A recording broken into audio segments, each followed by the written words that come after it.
How would the US home front been different without propaganda? American propaganda often informed the public on how to take action to support the war effort. Let's begin with what American propaganda focused on. Propaganda fell into a couple of categories: anti-Axis, conservation, needless talk, women power, and the war effort. Let's begin with anti-Axis. As the name implies, anti-Axis propaganda presented the Axis powers in a negative way. The Axis powers were often depicted as snakes or demonic figures. A lot of propaganda was often racist, specifically targeting the Japanese. This type of propaganda instilled hate on American citizens.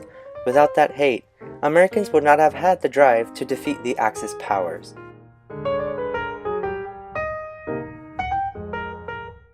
Supplies were limited back in the American home front. If America ran out of supplies, they would have had to pull out of the war. That is why conservation was highly stressed and important. One way Americans conserved was by growing their very own victory gardens. Americans would grow and can their own food. Without this, America might have had a food shortage, and an even larger problem would have come up for the US.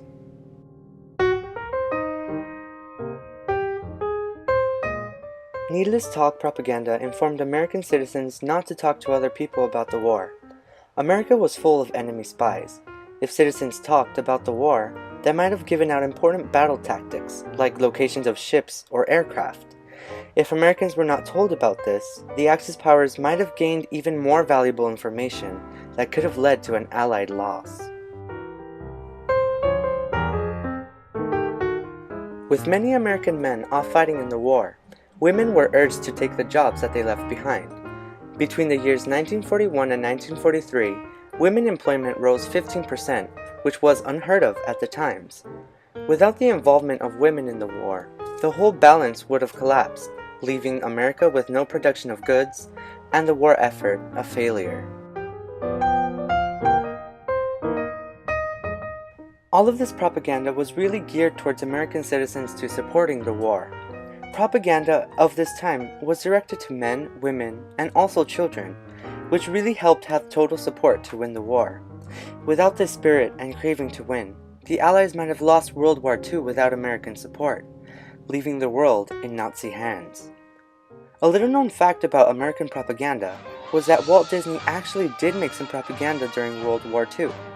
Here is a clip from his cartoon, Education for Death, which presented American viewers with things that the Nazis were doing overseas in Germany.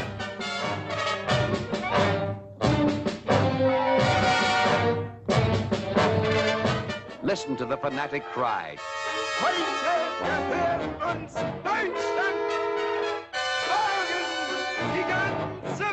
Today we own Germany. Tomorrow, the whole world. Hans is now ready for the higher education, as decreed by the Führer.